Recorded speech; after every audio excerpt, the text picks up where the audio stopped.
welcome to Two Cooks in the Kitchen. Today we are going to make a kale Caesar salad. It's a pun, you see. It's like Hail Caesar, but it's kale Caesar. So just in case, you might be new to kale or you've tried kale and you find that it's just like the toughest, chewiest, most disgusting thing to eat, here is a way to make kale palatable. First of all, the leaves have a big rib going through them, the stem, and you cut that off and throw it away. You are not going to be eating that. And then what I like to do is fold the leaf over many times and get a tight little package. And then I'm going to slice this just as thinly as I can. Now when you hold on to stuff, make sure your knuckles are out so that the knife, I don't mean like this, not the knife blade, but the back of the knife slides against your knuckles. That'll keep you from ever cutting your finger. So I'm just going to go through this as thinly as I possibly can. And you'll be surprised that this makes this, and soaking in oil for a little while, the salad dressing, makes kale really quite palatable. And this salad is durable. It will last in the fridge for a couple of days and still be just as well. Actually, we decided it was even better the second day. But I just go through the entire head of kale doing this. This takes a little bit of time, but it's well worth it if you want to eat kale. Green leafy stuff is supposed to be good for you. It is. It is. And this year we're going to find out how easy it is to grow it, or easy or not. I think it probably grows pretty easily. It's a member of the same family as broccoli and cauliflower, so those do well here in this climate, so I think we'll be fine with that. So I'm going to go through all the rest of that, and I'm not going to bore you with watching that. In the meantime, let's work on the dressing. I have a half cup of grated Parmesan cheese. The grated is more dense than the other versions, so you get more in a half cup. 1 tablespoon of Dijon mustard.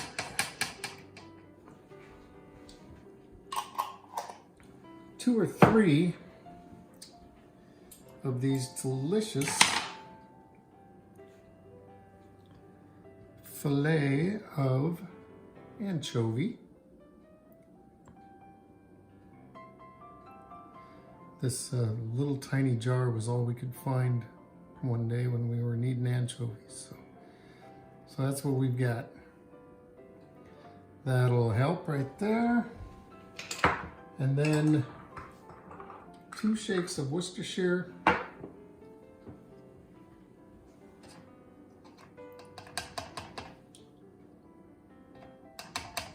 See if I can get a little of that mustard off of there. No, not really.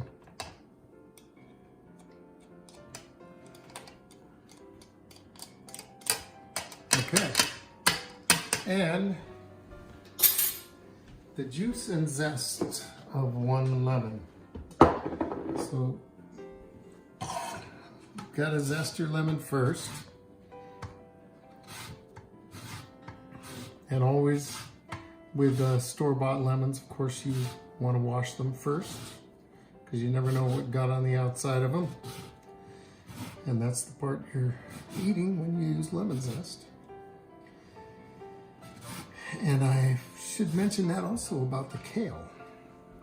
This, you need to wash it when you get it before you start cutting it. Okay, there's your zest.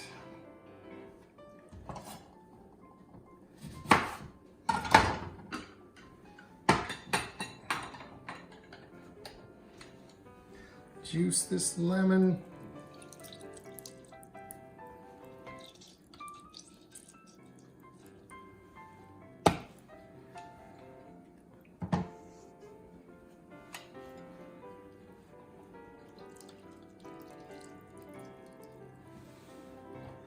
Of course, this is going to need a little bit of salt because what doesn't. So I'm going to give it, it's probably a 1/4 teaspoon. And there is our dressing.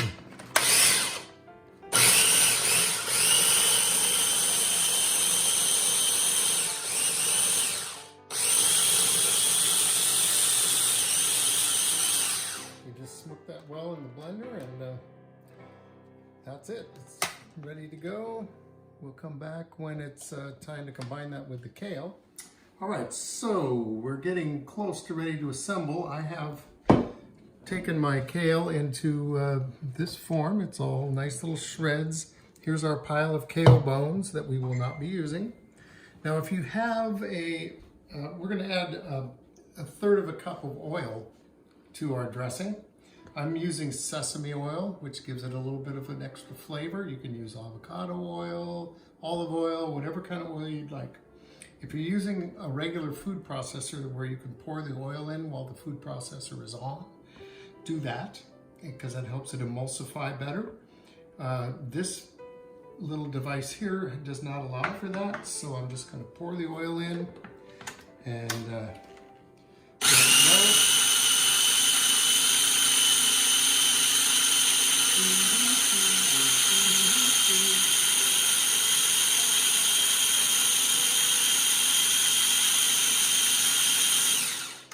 And the blending that oil in is what gives you a creamy dressing. And look how creamy that is now. That's beautiful. So we are going to put the dressing in the salad, mix it all up, and put it in the fridge to sit for a while and let it all marry.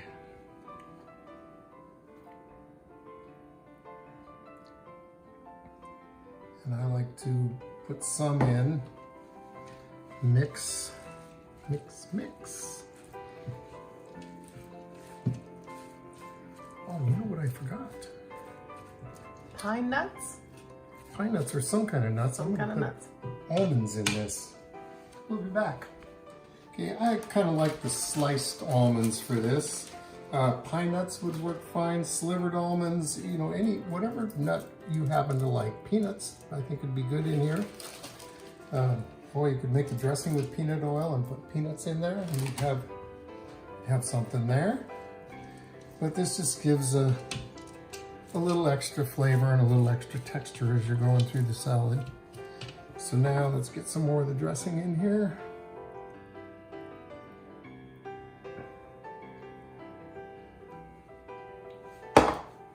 Mix, mix, mix.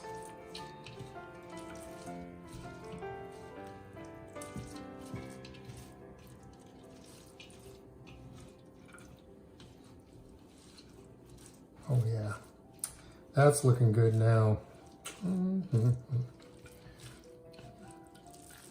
So this is better after it sits a little while, and we thought it was better the next day.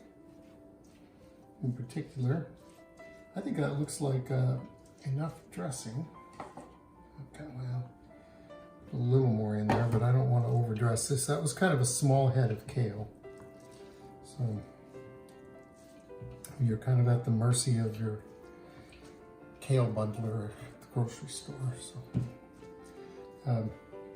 So there we have it. Oh, don't forget about the croutons. Kale Caesar. You can put croutons in this, and in fact this recipe does call for them. They do very definitely get soggy sitting in this. So if you wanted to add croutons to your bowl when you serve it, that would be really good. You can put them in here. Nice garlicky croutons that gives it a little extra flavor. I would recommend, I don't know, I'm not much of a crouton man, so I would recommend adding them to your bowl later so they stay crunchy. But because I did definitely find that they got very soggy. But there you have it, Kale Caesar. Thanks for watching Two Cooks in the Kitchen, and we'll see you next time.